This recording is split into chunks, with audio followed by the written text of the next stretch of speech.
there were a couple of coaches that were trying to, I suspect, do their best at coaching this team. One of the coaches had gotten into this argument with a player, and the player had resorted to ignoring what the coach had to say. So the coach came over and got in the player's face and told him again, like what the issue was. He said, "Do you hear me?" And the player said, "Yeah, that's what I thought you said." And he punches the player does punches the coach right in the mouth, and the coach ends up losing a few teeth. Oh, well, it's Howard Thurman tells the story. Howard Thurman, the poet, preacher, and prophet in the middle of the last century, he said somewhere down the road, maybe 15 years down the road, these two coaches that were involved with a situation were in a significant baseball series. And the coach who'd lost his cool walked by the dugout of the other coach right before the game. The other coach said, "Hey, who's your dentist that you're using these days?" And those two coaches almost get into it. They got to pull them apart. But the coach who made the dentist comment, he knew exactly which word or which story, what he could tap into in order to fluster and frustrate the other coach. So Howard Thurman says that, our inner togetherness ought never to be at the mercy of something outside of us in our environment.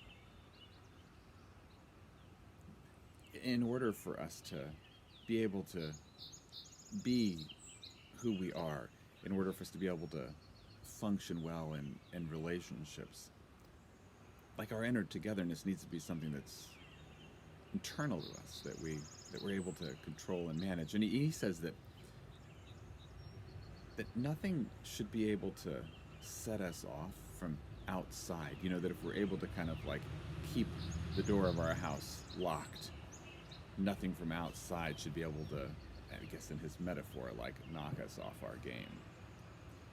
Which, since we've lived a life, we know that's much easier said than done. But I found myself wondering a bit today about how we hold on to those things that are challenges for us, how we hold on to them so that we're not likely to come undone. Let's bring us into a brief meditation on this.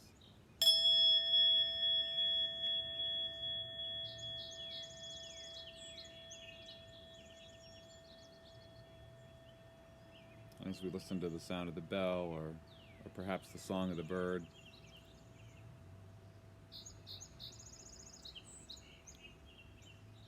we might call to our mind, our consciousness, something that has, what's the word, been a trigger for us. Something that's been easily set off within us. And maybe there's something that comes to mind for you now that is currently challenging, or something that's been a challenge.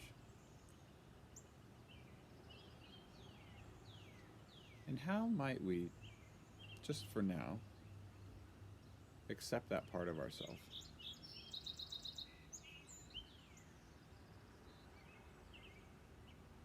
Perhaps allow that reactive part to be soaked in love and calmed,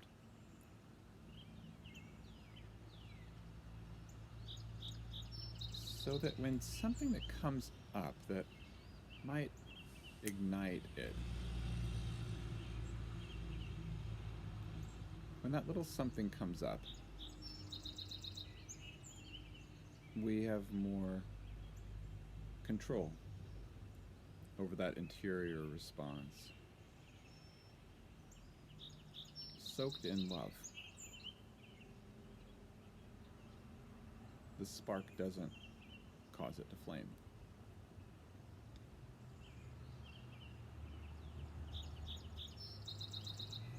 Blessings on you today as we find God in these times of COVID. Today's April the 12th.